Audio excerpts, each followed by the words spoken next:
before the show, start the show here in a quick second. David Siteman Garland, along with the Swami of softball. That's my name for him, Mr. DW, Dale Weiser. DW, how are you? Doing good, Dave. How you doing? I'm good. Now, question. I have, I got a couple drinks. I got my coffee. I've got a protein shake as well. And I want to know, have you consumed any caffeine so we can get full DW energy here today? Okay, they're out of the Cleveland Browns. What do we have in there? Water. Okay, Browns water. Okay, got it. Very cool. So what I like to do first here as we go on is I like to make sure we're shared everywhere. For those that are coming on here live, I see people jumping on here live. We're on Facebook, on my page, facebook.com/David Garland. We're in Siteman Softball Nation. We're on YouTube, Siteman Softball. I'm going to share this right now. DW, where I like to share it when I come on the show is make sure I share it with the boys here. So I got to send it into our group chat with the Siteman Pure guys. A lot of funny shenanigans going on in the chat here today.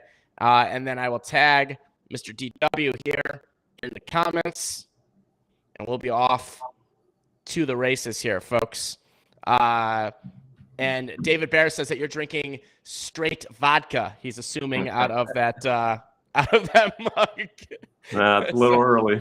For vodka. Little early for vodka. So, folks, welcome here to the Siteman Softball Podcast. This is episode number 60, believe it or not. So that means 60 straight weeks. Next week's episode, DW, I don't know what I'm going to do, but I'll be in Mexico. And so I'm going to try to do it live from there, which will be interesting. I don't know what the heck's going to be going on. We'll figure it out. Don't know the Wi-Fi situation, but we're just going to have an adventure with that next week. All right, That'll folks. be good. You might not have good internet. No, I think it should be pretty solid there. We'll see how it goes. It's a place we've gone many a time, so I think we're going to be all right.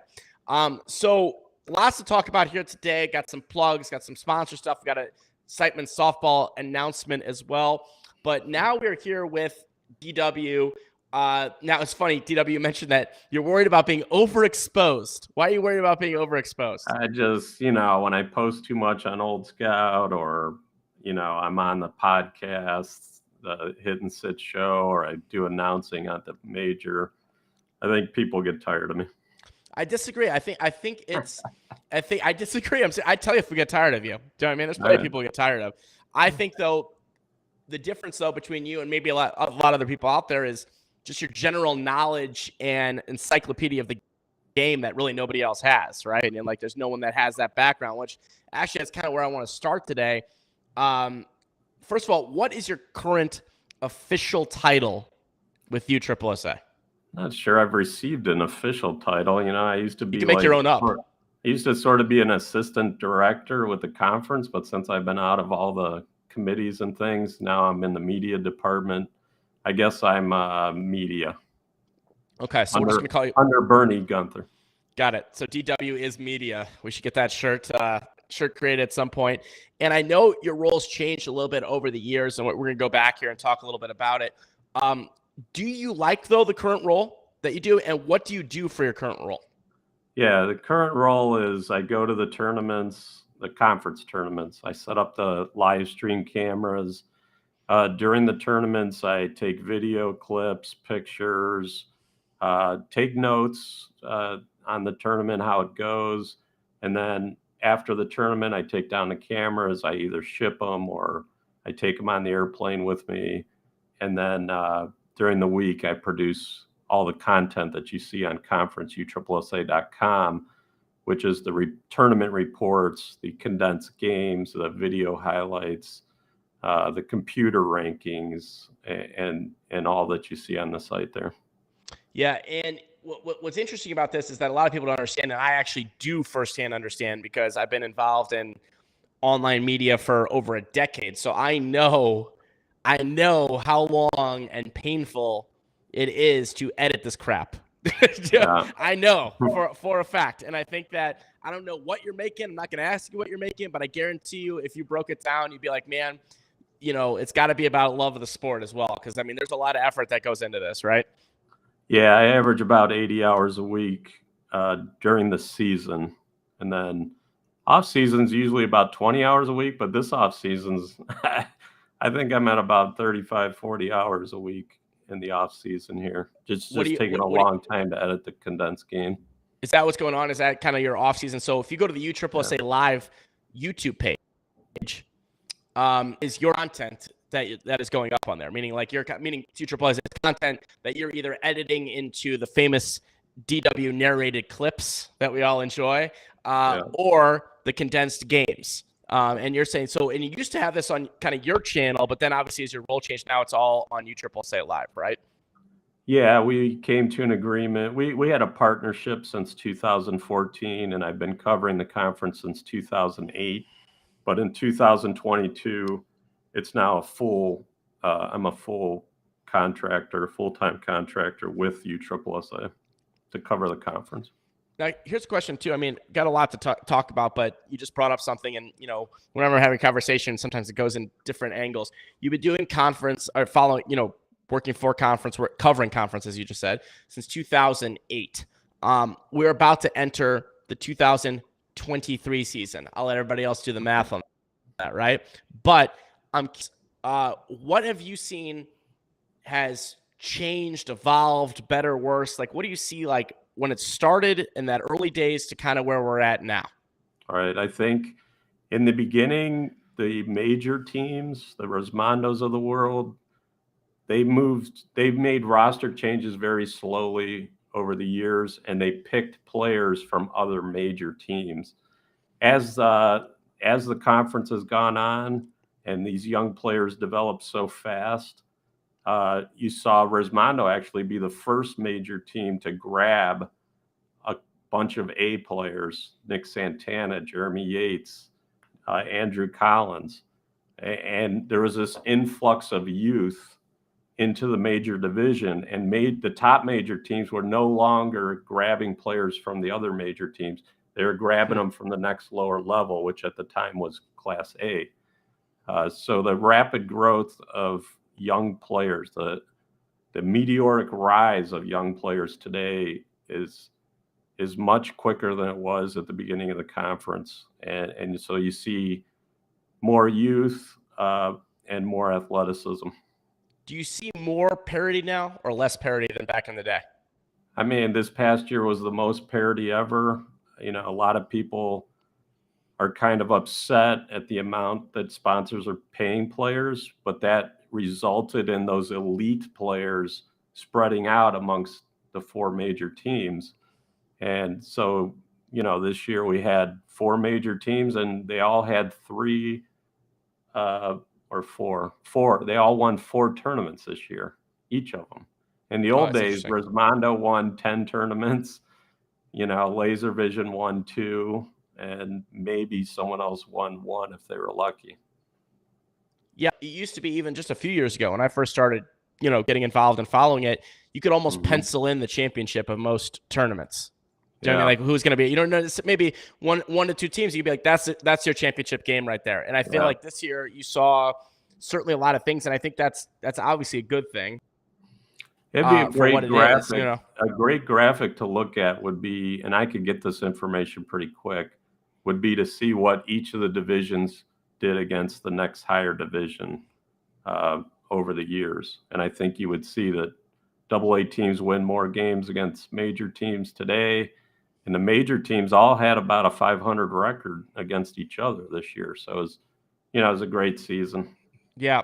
By the way, something that would possibly skew that data, just a fun fact, is that this year after the season, they kind of made some changes on people's teams' classification after the season in the 2022 season.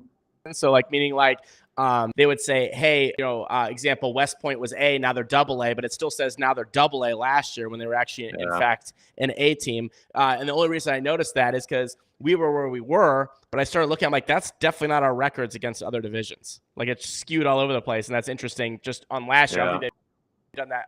I think that done in the past, but last certainly. No, and honestly, I don't like it for historical purposes. No. That they did that. So I think they should, once the 2023 season starts and all those teams are classified, I think they should go back and put those teams back in the division they were in, just for historical purposes to look back. Right, and it's nice to see how teams evolve and things like that. So 2023 season on the way here. Obviously, there's the Challenge Cup. Then we get into the season here. The schedule is out. Not all the rules are quite out. They're going to be out soon. I would say the key rules that we know, for example, are that for the conference championships, that's going to count as an 8th event for teams that have played 7. Right. So if you played 6, it's your 7th event. But if you play 7 events, those are pure bonus points, which could be a make it or break it situation, I think, for a lot this year. But I'm curious for you, DW. I mean, this is, again, another year for you in the conference here. What are you excited about for the 2023 season? Right. I think more great parity. They've reduced the number of tournaments. We have, is it 14 weekends or 13 weekends, 17 tournaments, something like that? So give or take, yeah, somewhere around there. 13 weekends, 18 tournaments, or 14 weekends, 18 tournaments. So the quality of each tournament is going to be the best it's ever been. That has some pros and cons to it, but if you're a softball fan and you like the major teams and the AA teams, you're going to see them play more often. I think play each other more often. Right, because you're going to take. Ironically, everyone's going to probably play less weekends, right? Because of just the way the schedule actual weekends. But you're going to see people more free and play a higher percentage of the schedule, right? Because you have less events. So it's going to be very interesting to see how it all plays out. There's not going to be, I don't think, correct me if I'm wrong, DW, maybe a couple of the West Coast ones, maybe, but you're not going to see, I don't think, too many of those events that are almost like, like the A World Cup, right? Like where you get, okay, this is kind of going to be like mostly A and B, maybe throw in a AA or something like that, maybe. But I think you're going to see every event is going to be pretty stacked, I think. What do you think? Yeah, we had, Michigan, Portland, Kansas City last year that were maybe lower class teams. I like those tournaments myself. I like to see those teams. Joliet was one last year as well. Yeah, I like to see those teams have success and a chance to win. So I don't mind those weekends. I guess we're just going to have a few more off weekends this year and a few more larger events. Yeah, very cool. And DW, I want to get back to your back softball in a second, but I want to do a couple little reminders for everyone on here watching live. Got some business to cover here real fast. Reminder, at Siteman Softball on Instagram, Siteman Softball Nation on Facebook, and sitemansoftball.com/podcast. You can take if you just want to hear the sweet, soothing sound of DW's voice in your ears, you can go. We're on Spotify, all the different places that you can find that on the Siteman Softball podcast. And also, I want to give a shout out to our sponsor, Siteman Cancer Center. And DW, I want to show you something right now that only the guys found out about here today. And this is related to Siteman Cancer Center. And let me see here. I'm going to click this button. It's going to bring up my screen. And I'm going to bring it on here. We have the new Siteman Softball store. Yes, you heard it. You heard it first. All right, hang on here. We're going to put my screen on here. Watch this. And we're going to go over here. And you guys should be able to see that now. DW, can you see it? Yes. Okay, cool. So this is the Siteman Softball store. I want to tell you guys about this. It's at sitemansoftball.com/store. Easy enough. Sitemansoftball.com/store. You can also go to sitemansoftball.com. So we've got a lot of apparel here through a partner that we have with Squad Locker. So we've got things like tees. We've got T-shirts. You can change the colors like this to get your apparel and things like this. This was a big request from folks. We got shorts. We got short shorts if you want to show off a little bit of leg. We got all kinds of stuff here. Sweatpants. We got polos. We've got bibs. We got all kinds of cool stuff here and can add more here over time. So Siteman Softball shop. But what's cool about this is the proceeds, a percentage of proceeds are all going to be going directly to the Siteman Cancer Center. So we're going to be taking proceeds from that. Going to write a nice monthly check. Would love it to be a big one to the Siteman Softball, to the Siteman Cancer Center. So be sure to check that out. Sitemansoftball.com/store. DW, what's your item? What's something you want? You want a T-shirt? Is there anything that doesn't have pink in it? Oh yeah, I can get you. We got blue on blue too. We're not all pink. But now that you said that, I'm only going to send you pink. Yeah. So we got the store here, and that was something some people asked for friends, family, whatever it might be. And could we do this and also have a cause in there, which we are, and we can also add a lot of stuff over time. Last thing on the store is if you enter Siteman 10 for the next 2 weeks, Siteman the number 10 at checkout, you get 10% off your order. So check that out. The store officially went live today. We should be glitchy free, but we're going to be good to go. All right. All right. So back at it here with DW. Now I'm thinking, how many pink things can I send you in the mail? Which we'll save that for another time. So a little bit about your background in softball. What got you first involved in the sport? Right. My dad played church ball. He eventually became the manager of the team, and I think it was 1984. I was 14 years old. They needed an extra guy. They came rushing home, told me to grab my glove. I went up and played. I fell in love with the game ever since. I managed teams and played on my own teams from the time I was 15, 1985. In the 90s, mainly we were a C-level league team, but our players wouldn't travel or play tournaments much. So we were pretty much a D tournament team, unless all those guys said yes on a given weekend. Then we'd go and play ASAC. My teams over the years were good at one-pitch tournaments. My brothers could throw strikes consistently, a little bit better than other teams. So we always kind of beat teams that were better than us when we played one-pitch tournaments. So we tried to find those. And then from 1990, Steels was here in Cleveland, Steel Sports, major team based out of Cleveland area. And they would play exhibitions here. And that's what got me started following the major level.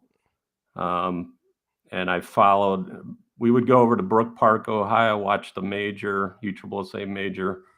And then one time a year or so, my brothers and I would get in the car, we'd go up to Detroit, Michigan and watch the major there. Or we even got on a plane a couple times and watched the major World Series when it was at Disney. And then 2008, I started with softballkingdom.com, the Kirby family, traveling the U.S., covering the conference. And then, so from 2008 till now, I've probably seen more major softball than any other person over these last 16 years. Well, two questions on that. Number one, when you played, what was your position? Yeah, as an outfielder, I couldn't hit. So at one point I ran 5 teams at one time, and I always try to make it so that all the other players were better than me, which wasn't too hard. And then eventually on our tournament team that did travel a little bit, I was kind of the first guy off the bench, which meant I got to play a lot because someone would no-show almost every weekend. Yeah, well, welcome to softball, teams. Right? Yeah, welcome to yeah. I told some people that I think we played 106 tournaments in 10 years, and we had 106 straight tournaments that somebody bailed out on the team for that weekend between Thursday and Saturday morning. Nice. That ties a record. So yeah, that is pretty nuts. Now with Softball Kingdom, going back to 2008, that you said, and you were getting involved in the major level. How did that first transpire? I mean, did you meet people through obviously, going to the games and do different things? And did you say, hey, I'd like to kind of be on the more journalism side of it? Or how did that, just curious how that happened? So they had the Hall of Fame Classic in 2008 at the Osceola Sports Park. And it was also my 10-year wedding anniversary. So I talked my wife into going to Orlando, staying at a nice resort, and she would go to the spa and I would go check out the Hall of Fame Classic. And afterwards, I'm looking online, I'm looking on Old Scout. Nobody said a word about what happened. Or I think there might have been a link to the bracket. So I wrote a post 3 paragraphs long on how the tournament went, and the softballkingdom.com contacted me, sent me a flight, or actually I think I drove to the first one in Maryland, and they had me write for their website tournament reports. And then they flew me to Texas for the Euless Legends Major, and the rest is history. The rest is history. Now you got the cameras to deal with. I remember running into you. I remember which tournament was it? I mean, I saw you at every tournament this year. But was one of my favorite was you and the Powards, right? Because it's every people don't realize the stuff that DW has to do behind the scenes. Like meaning, I think it was no, not Chicago. It was Cincinnati. May it rest in peace. Which we'll talk about. Actually, someone asked about Cincinnati here in a quick second, and we were playing on that back field. Like you know what I'm talking about, like the back field where we thought Brandon Keene might run onto the highway if he went too far in right field, and we were in the bowels, let's just put it that way, for our first game against Cheap Suits. And I remember the cord had to go, I'm not kidding, like 7 million feet from inside the thing. And I remember you were like short by like 50 feet. I'm laughing because it sucks. And I remember you were sitting there and it's like, that was crazy. You did get that solved though, right? We got that all live streamed. The last cord was actually bad, so I had to replace it is what happened. But yeah, the longest run is up at Chicago, Windy City. Yes. The second part, the dirt field. Yeah, the auxiliary. We were there too. The one that's off to the side, it has the weird shaped fence. I have to run a power cord all the way from the parking lot down past that hockey. Yes, I know exactly what it is. Hockey rink. Yeah. To around. It's about 500 feet. And by the way, correction, we played prime. Did play Cheap Suits though on the Chicago one that you just mentioned. If there was a bad field, we got a little experience with it last year. So, and a question on this, DW, someone asked us here on Facebook was, what are your thoughts on dropping the Cincinnati major this year? Yeah, I'm personally devastated. Cincinnati, we lost the Bush, we lost the Cajun, we lost the Dudley. Those tournament. Well, Cincinnati was a huge tournament every year, but we'll see how it goes. I'm going to give this year's, give the smaller schedule a chance this year. They can always add them back in the future, But Cincinnati was a big one. Between the men and the women, we probably had 50 teams. One year we had 64 teams, men's. 64 men's team. The year I Cincinnati with softballkingdom.com, they were streaming the main field, which was unheard of in 2008. We had 64 teams, I believe. Yeah, that's, what's interesting about that is this is how classic softball is this. First of all, Cincinnati, and I understand everyone's like the atmosphere and the food and location wise, whatever, but like we all suck. No one's gonna argue against that. Like, meaning the actual playing on the fields, the actual fields themselves, and the complex sucks. Okay. Right. Now, what's interesting is they sent out a survey. We talked about this, I think, on Hit and Sit, or maybe I mentioned on this show last week.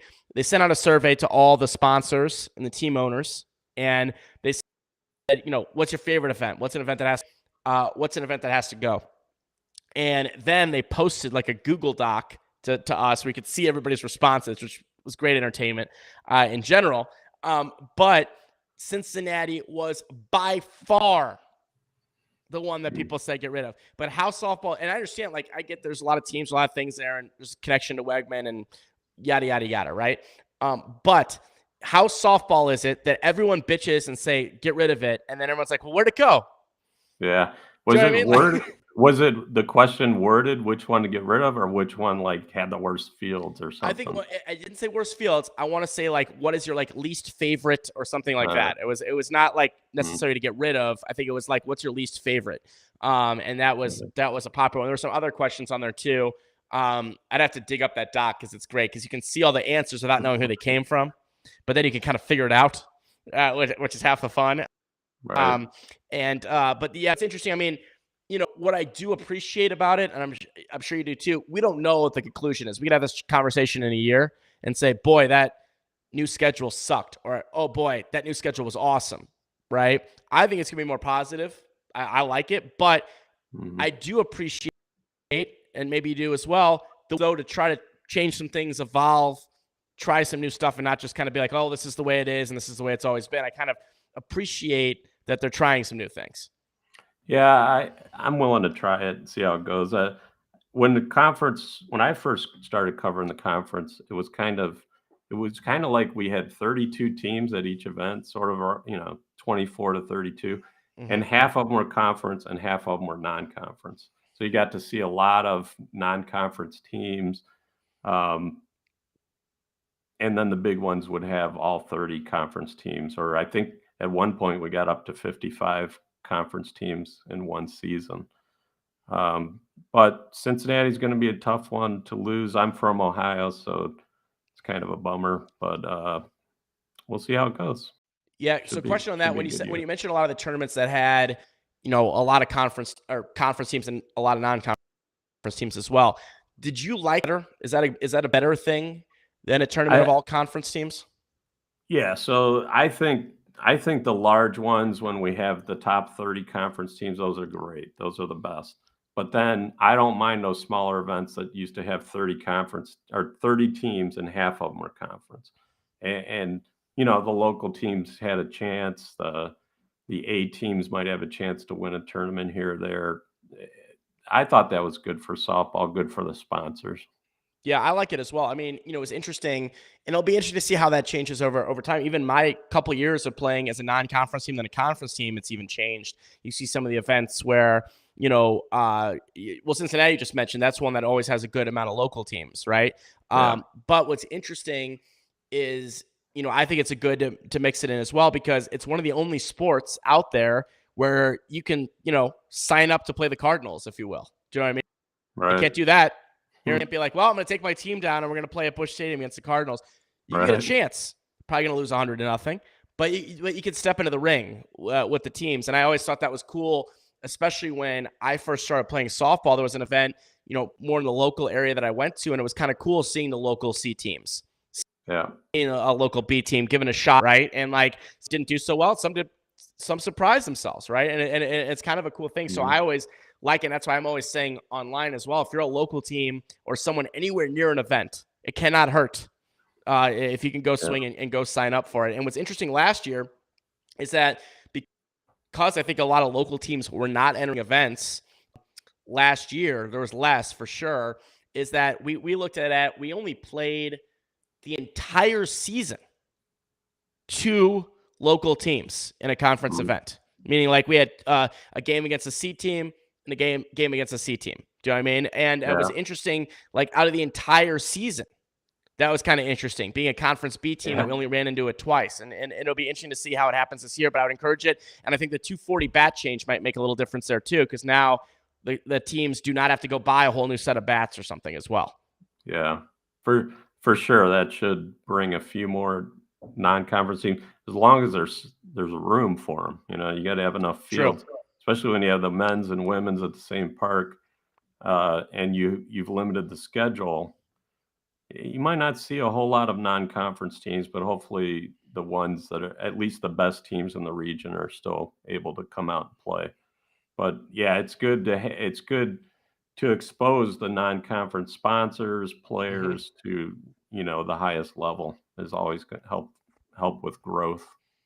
Yeah, and we're going to have more on this soon about the Conference Cares initiative that's going to be going on this year that's going to involve local communities more, and I think that's going to be a good thing as well. People out and experience the conference event, whether it's to play in it or to watch, or there's going to be some other cool stuff that people are going to have an opportunity to do that in the future that they might not get to do in the past, which is pretty cool. That was so vague, but you'll find out about this in the future, I promise, folks. So one more thing here, DW, let's talk a little bit about kind of rules and put you in the commissioner's seat for a second here. First of all, we're not talking about anything roster related because that hasn't even been released yet, but let's talk about the actual playing rules. Less so for conference. There's not a huge amount of changes this year, except for the big one, which is don't step out of the box situation. Great entertainment on the first weekend. First of all, what's your thought on that? So as I do these condensed games and put them out each day, it's funny because now I'm paying attention to who's stepping out of the box. Our man, Brandon Traylor, is going to be in trouble. S&E's got Emerson Marquez, I noticed, was really stepping out and taking their time. So it'll be an adjustment for those players. It'll be interesting to see the length of the games improve. I like the rule. I like the safety bag rule.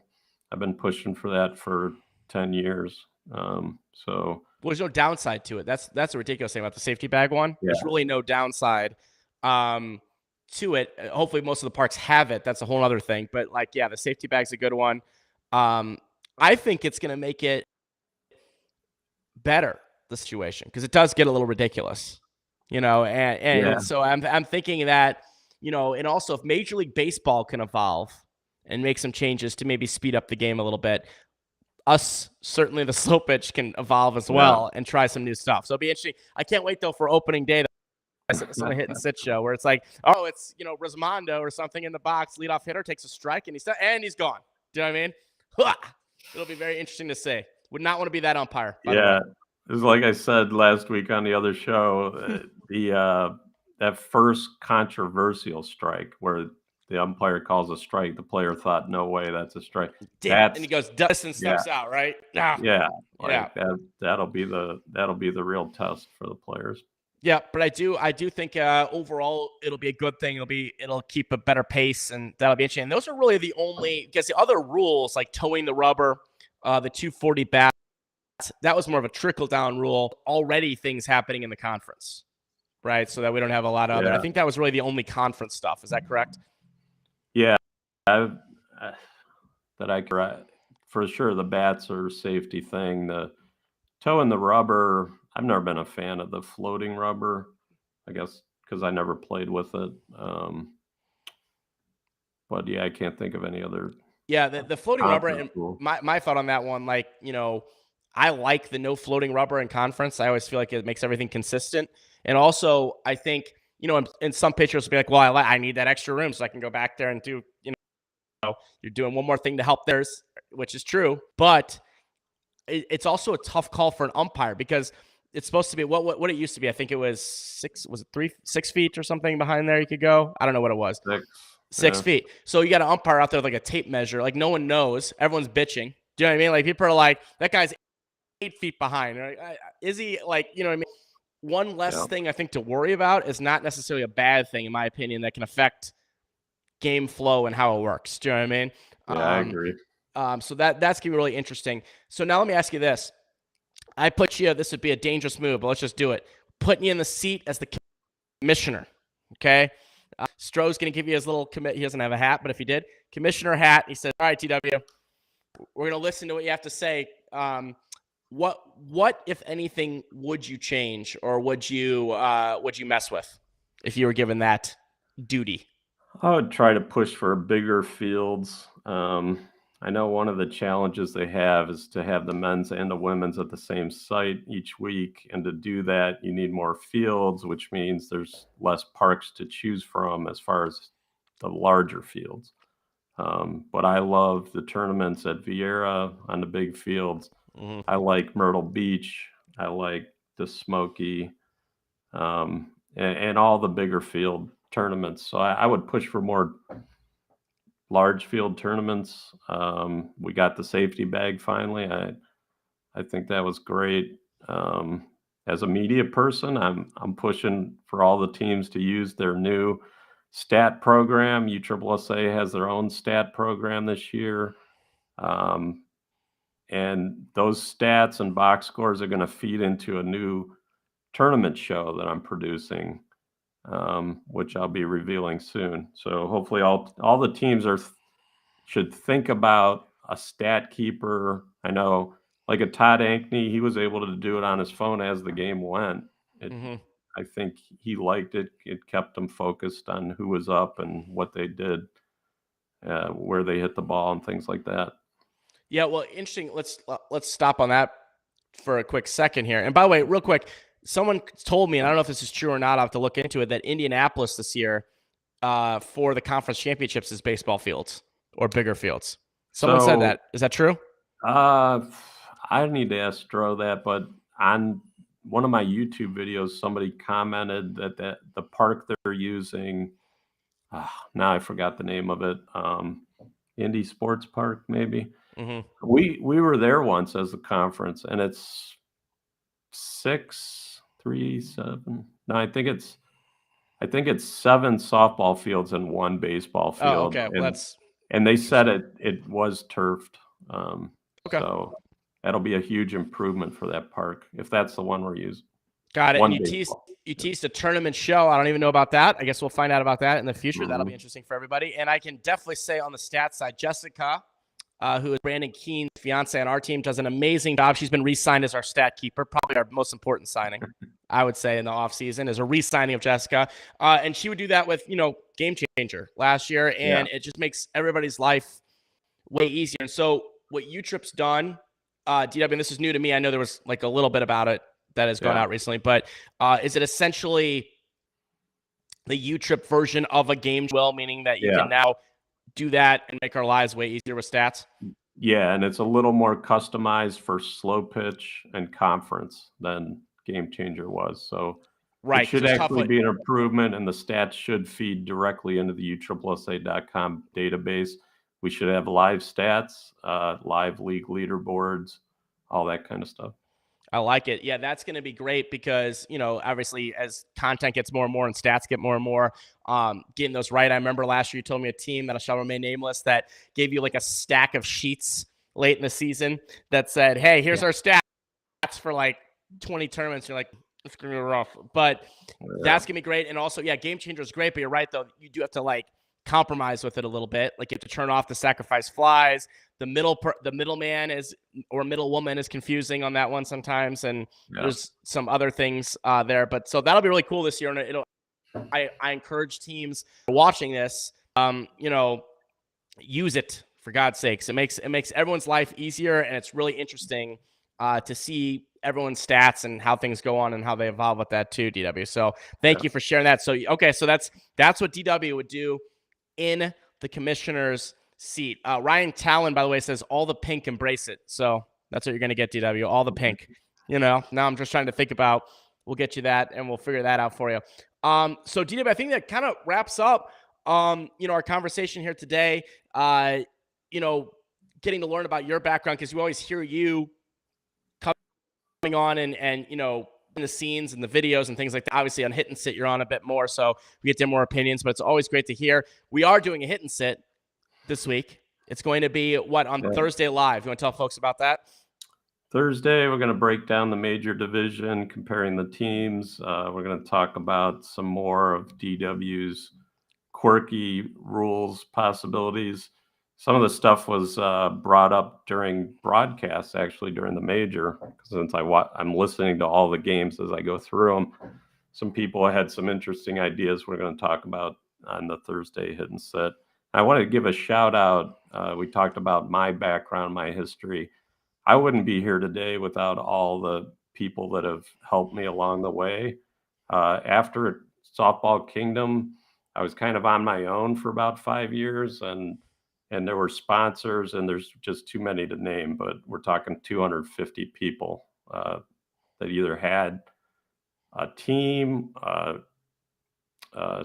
an athletic uniform company, or they were a player or manager that just liked what I did and that have helped me along the way. And especially Dan Pfeffer, he built softballcenter.com. I didn't know how to build websites. I didn't know anything about websites. He built that in 2009. And they handed me the password to it. So without him, I wouldn't be here. And those other 250 plus people, and of course USSSA. Love it. It takes a village, my friend. And let me share one more quick thing here on the screen for those that are into stalking rosters and things like that. Let me show you guys something really fast here. So I'm going to do share screen here. Hopefully, there we go. Allow. And then I'm going to go over here to the UTRIP website. I want to show you guys something really quickly here. So this page, if you go to rankings and you actually switch it to 2023 DW, right? Yeah. You can kind of start to see who some of these rosters are of the teams. So example, I can go to MPT Rentals. Boom. There we go. You can see the roster, right? You can go back, you can do Resmondo. Now, if you're up here, if you want to follow conference, right, you could go around, you can take a look. You can go to AA, right? You can see there's JBL. You can go in there, you can take a look at their roster. You can go to A, you can go to B. Obviously, you want to see your favorite team, Siteman Pure, so make sure to go to A. But you can see that there's Epic, there's Dirty Vegas. So rosters are starting to go up online. And so, for those that are interested in that kind of thing, easy way to check that out is just on, say, website, my friends. So big thank you to DW. Thank you to our sponsor Siteman Cancer Center. Reminder, sitemansoftball.com/store. Siteman 10 at checkout, and the proceeds will be going directly to the Siteman Cancer Center. At Siteman Softball on softball.com/podcast. Big thank you to Mr. Dale Weiser, the Swami of softball. We'll see you guys next time.